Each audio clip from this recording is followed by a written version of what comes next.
Studio Series has come a very long way since its first release of this guy all the way back in 2018.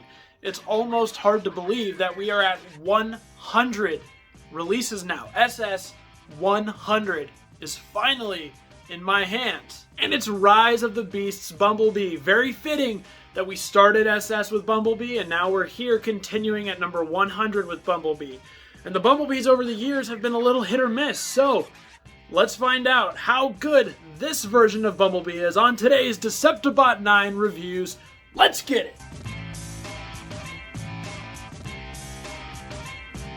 How's it going, everyone? deceptibot9 here, and thank you as always for joining me here on the channel for another Transformers Studio Series review. Before we get too deep into the review, I'd like to ask, if you like what you see, go ahead, leave me a like. Plus, if you want to see more of what I've got planned and all my future content, go ahead, subscribe as well. It does really truly mean a lot to me. Plus, if you want to find me anywhere else on the internet, I have links for all of my socials down below in the description. Alright, with all that said off the top, let's go ahead and take a closer look at Studio Series number 100, Rise of the Beasts, Bumblebee. Alright, and here is a closer look at Studio Series Rise of the Beasts, Bumblebee. Now, I was very excited for this Bumblebee figure because I freaking love this Bumblebee design. As somebody who grew up with the 2007 movie Bumblebee being a huge influence on Bumblebee as a character for me, I love seeing the fantastic design elements of the Bumblebee movie combine with design elements of the 1977 Camaro. I think it's just an absolutely amazing Bumblebee design. Both at the end of Bumblebee and in Rise of the Beast, he looks great. And I am very happy that despite the way he originally looked, I think he's 100% a new mold, just borrows some, basic engineering detail from some of the other Studio Series Bumblebees. But I'm glad that he's not just a straight up remold of like Clunker Bumblebee or any of those molds, because they're a little iffy for the most part. But this one is really, really good. I am having a lot of fun with this Bumblebee. And off the top, I will say he is probably easily my favorite Studio Series Bumblebee released so far. So with all that high praise up in the air, let's go ahead and take a closer look at some of the details on this Bumblebee. Coming up first, we will take a look at the head sculpt, which I will admit, it looks better in hand than it did in the original pictures, but it could go for a little bit more paint. He has some of these yellow spots kind of on the side of his face that should be painted a little bit more silver to match, the face plate right there. I think the eyes look good. All the paint that is on the head does look good. And for the most part, it looks fine. A little bit more paint, of course, would have been nice. But overall, the head sculpt itself does look really, really well done. Moving down here to the chest, we can see we've got the Camaro highlights with the Camaro grill there. All looks good. There's even a lot of molded detail up here in the sort of neck area, which is really cool. A lot of mechanical detail there. We can see behind him, of course, are his wheels and his wings. I do wish they had figured out a way to get the wheels to be back here where they prominently show up in the actual design for the character rather than off to the side like a lot of the other Bumblebees in Studio Series. But, what can you do? They sit there, they hang out, they have a good time. Coming in here to the arms and the sort of torso area, the arms look really nice with the yellow plastic here on the side. I wish they had also gotten some more paint in that molded detail there. Of course, here is the arm blade, which definitely needed some paint, especially right here on the actual blade part. But let's pop that off. Look at the arm itself. The outer part of the arm isn't really a big deal. It's not that bad, to be honest. It does look a little weird on the hands, having some of that yellow be, out here on the side and in this weird gap where his thumb should be. So I do wish there was just a little bit more paint going on the hands and stuff. And coming in here to the chest, or the ab section, I guess, the molded detail there is really nice as well. You can kind of see it there in the light. Coming down to the legs look really good for the most part. We got all this yellow going on here with the silver paint detail that looks really nice there, and moving down even to the shins as well. I think they did a good job with the paint apps here. The yellow on the kneecap area and the silver on the middle of the shin looks really nice, down to the feet as well. Lots of yellow, but there is molded detail here on the side with the silver paint for the front of the boot sort of aesthetic. If you go around to the back, you can see that, of course, there is the hood of the Camaro, which is also the same way most of the Studio Series Bumblebees transform, and I wish they figured out a different way to do that, but I get it. It's an easy way to do that part. And the wings also, the door wings have some nice molded detail on the interiors, as you can see. It looks pretty nice, and those look good as well. And then, you'll see the car parts here, which has got those sort of shaded section on the shades section there on the back window, and the back of what will, his heel spur, which will become the back of the car, which is a nice black paint detail with the red tail lights. So that does look really good there as well. Overall, I think Bumblebee does look really, really nice. He just could use a little bit more paint apps in certain areas just to bring out some more color and sort of break up some of that yellow. Because the yellow they use in this Bumblebee is a brighter yellow than some of the other Bumblebees, and we'll see that here in a minute. We already talked about the arm blade, which I do think it looks nice and it's a fun accessory, just needs a little bit more paint, but he does, as you can see, also come with his blaster gun, which looks really nice as well. It's got all this little molded detail up here on the front chamber section and coming up here on whatever this part is called. I don't know the technical terms for Cybertronian weapons. It's got the little notch cut out on the side so you can see it kind of, I'm sure in the movie it will be formed fully around his hand, but right here it kind of forms around his hand and it looks really nice. On the other side, obviously, it encapsulates the whole little piece of the arm there, which is really cool. And I will note that on this hand, you can remove this. It's just on a 5mm peg, obviously. You can also put the arm blade on this side if you would like. It just has the same sort of peg system there. You just slap that on, which does look really nice. I almost prefer having it on this side because I like when the blade comes up at the top like that, but you cannot use the arm cannon on the other side just because of the way that it's cut. He does have storage here in robot mode for weapons. It's not my favorite application of weapon storage, but I guess it does the trick. So if you look here on the back of the wings, you'll notice this side has like a diagonal cut here in this window piece, and it's got this tab sticking out. This tab is used for transformation, but in robot mode, if you take the blade here, you line it up there with, the top section of the blade, there's your blade weapon storage. And if you look on the other side, you'll notice there's a little cutout there as well. And if you look at the underside here of the gun, if it focuses, there we go, you'll notice that there's two little tabs with a slit in the middle. We'll use these tabs again in vehicle mode, but you just slot the tabs over that tab. And his weapon storage is just his weapons. Oh, coming off, apparently. Nice storage, Bumble idiot. I don't know how to insult him very well. If it stays. There you go. So the weapon storage is just the weapons hanging off of the back of the doors, which is not the greatest look.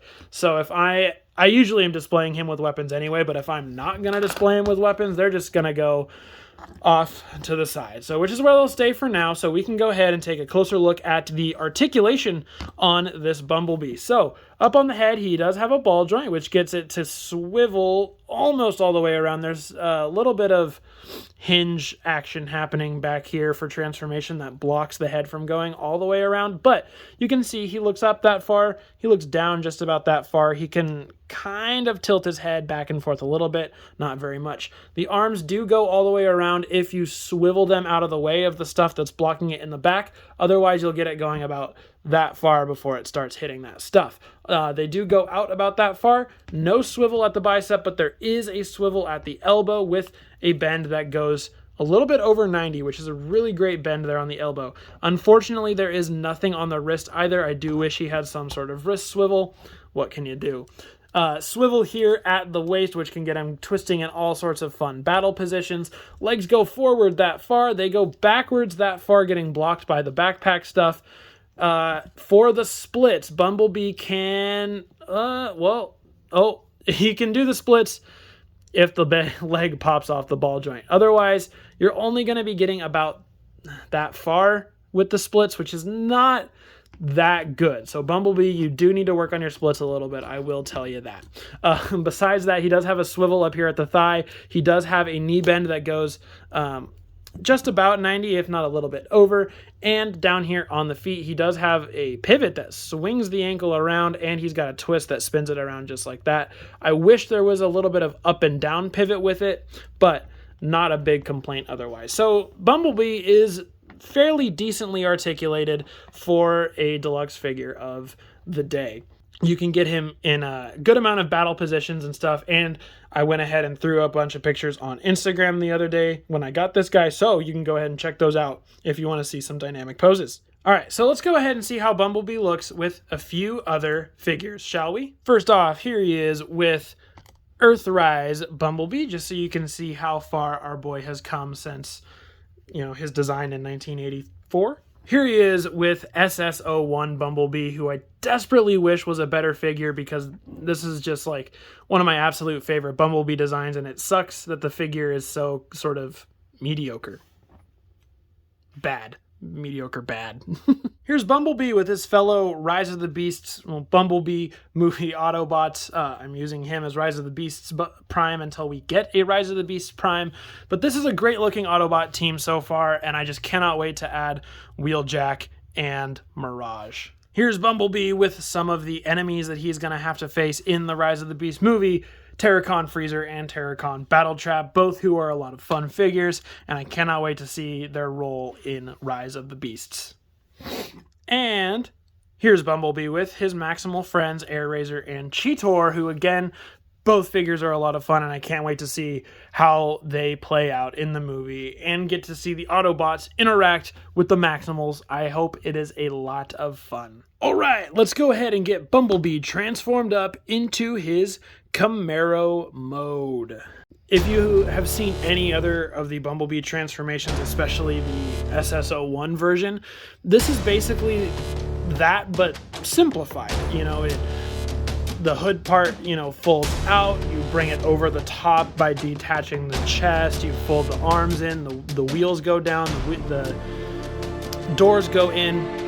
Legs very simple now. Instead of all this convoluted, you know, flipping a panel out, pulling the toe out, rotating it, and flipping the whole assembly, you just flip the foot in, twist that around, fold those out, put them together. So it's very, very simplified version of some of the other Bumblebee transformations we've seen, which makes me wish they had done something slightly different with it, but for the most part, it's a lot more fun of a transformation to do than some of the previous Bumblebee.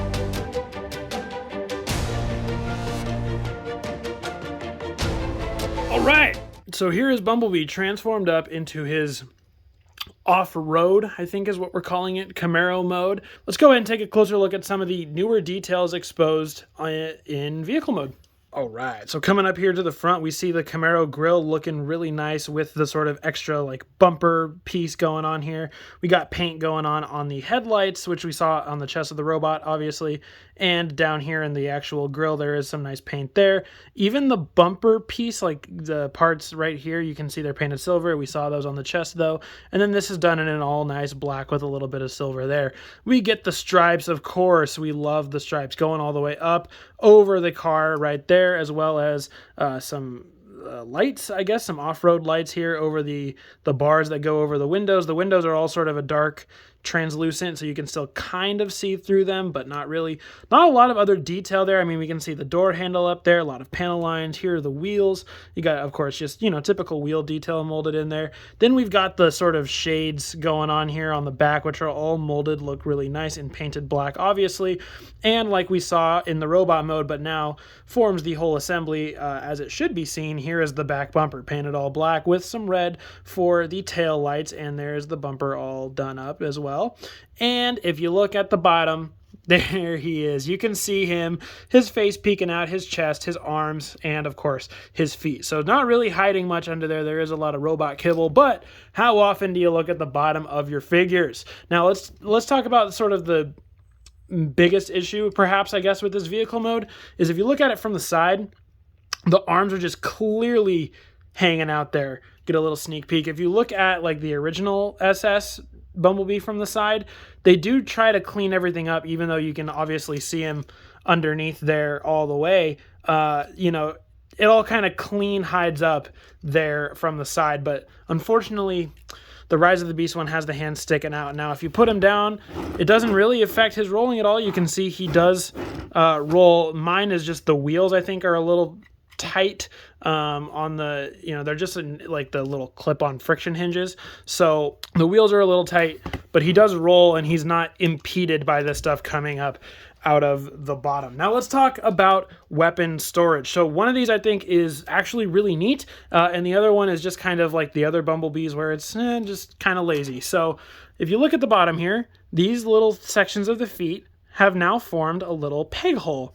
And on the arm blade, there is, as you can see, a peg here at the top. So that just slides in nice under there. So that kind of helps fill out some of the stuff going on the bottom.